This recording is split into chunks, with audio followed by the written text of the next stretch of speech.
अहिंसा सब भूय खेमं करी। अहिंसा प्राणी मात्र का कल्याण करने वाला है।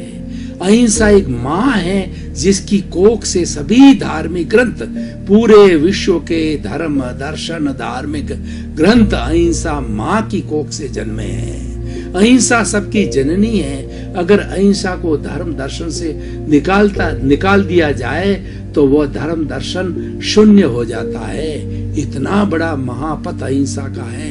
ये राजपथ है। ये जीवन की हर समस्या का समाधान देने वाला है।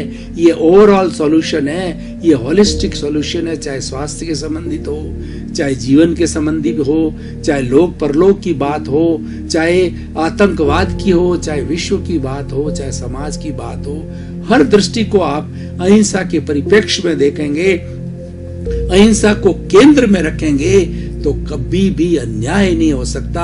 और ये सारी सृष्टि एक जीने योग्य, एक सर्व के समान, एक वसुधैव कुटुंबकम पुनः बन सकती है।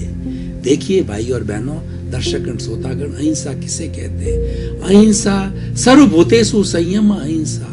इस सृष्टि में जितने भी प्राणी मात्र है, जितने भी 84 लाख जीवा योनियां उत्पत्ति स्थान है, लेकिन जीवित प्राणियों की संख्या असंख्य है, अनंत है।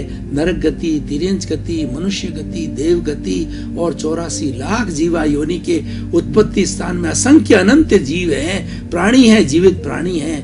हर प्राणी जीना चाहता है, हर प्राणी सुख चाहता है, कोई दुख नहीं चाहता है। किसी भी प्राणी को दुख न देना अहिंसा है। और भगवान से प्रार्थना करो कि प्राप्त मन वचन काया से जगत के किसी जीव को किंचित मात्र भी कष्ट न हो, दुख न हो। ये सबसे बड़ी अहिंसा है। अहिंसा स्वयं के बारे में भी अशुभ भाव रखना, किसी के बारे में अशुभ भाव रखना भी अहिंसा है। मारना मात्र ही हिंसा नहीं है।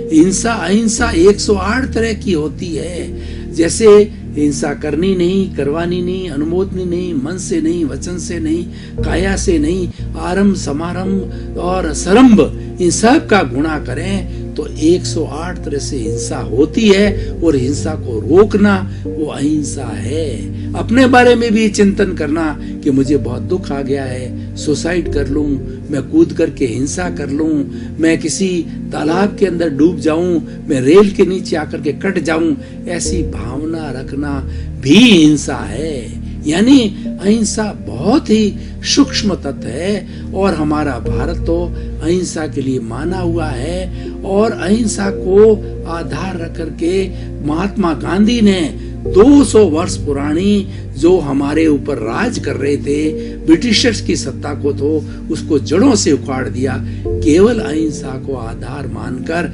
केवल अहिंसा को टूल मान करके, और उसी का परिणाम है कि आज भारत की सूक्ष्मतम अहिंसा को आज विश्व ने माना।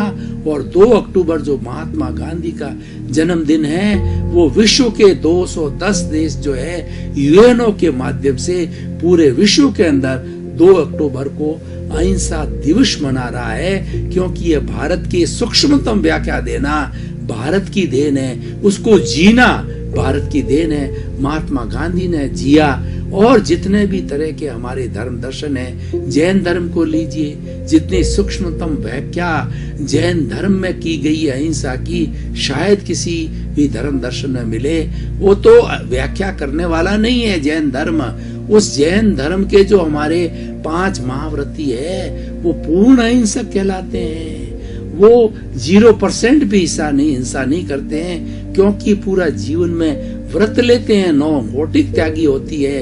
हिंसा करनी नहीं, करवानी नहीं, अनुमोदना नहीं करनी, मन से नहीं, वचन से नहीं, काया से नहीं, ये 9 कोटिक त्याग करते हैं। और पूरा जीवन भर है वो पूर्ण अहिंसक जीवन जीते हैं। और हम ग्रस्तों के लिए भी भगवान महावीर ने अणुव्रत का रास्ता बताया। अणुव्रत का रास्ता, उसके केंद्र में, अणुव्रत के केंद्र में अहिंसा है कि आप जो पर्यावरण का दोहन नहीं करें। और पृथ्वी, जल, अग्नि, वायु, आकाश, ये सभी जो है, जो इसमें से 4 तत्व पृथ्वी, जल, अग्नि और वायु है, ये 4 तत्व है, स्वयं जीवनधारी है, इनमें प्राण होता है, इनका दोहन नहीं करें, इनकी प्रताड़ना नहीं करें, तो इन सब का पर्यावरण का जो इको फ्रेंडली है वो जैन दर्शन 100% जो है, आज से नहीं, मैं ज्यादा दूर नहीं जाऊं, भगवान महावीर के समय से भी देखो 2500-2600 वर्ष पहले उन्होंने इको फ्रेंडली का जो सिद्धांत दिया था कि पृथ्वी जल अग्नि वायु इन चारों तत्वों के अंदर जीव है, इन सब की हिंसा मत करो, जैसे तुम्हारे में जीव है इनमें भी वही आत्मा है, इसलिए इसकी हिंसा नहीं की जाए, इनका रक्षण किया जाए, उससे पर्यावरण संरक्षण स्वतः ही हो जाता है। और जैन धर्म के 5 महाव्रती पर्यावरण का बिल्कुल भी उसको हानि नहीं पहुंचाते।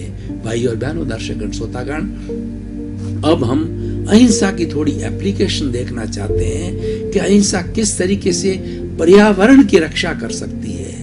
देखिए, सारा जो पर्यावरण है जिसमें कि नदी है, नाले हैं, पेड़ है, पौधे हैं, पशु है, पक्षी है, छोटे जीव है, बड़े जीव है, मनुष्य है, नरक गति है, तिरंज गति है, मनुष्य गति है, देव गति है, सारी पर्यावरण में रहती है। और पर्यावरण जो है परस्परोपकारो जीवानाम के सिद्धांत पर चलता है कि इस पर्यावरण में जो जीने वाले जितने भी प्राणी हैं वो सिर्फ रिलेटिव जीवन जीते हैं, वो अकेला निरपेक्ष जीवन नहीं जी सकते।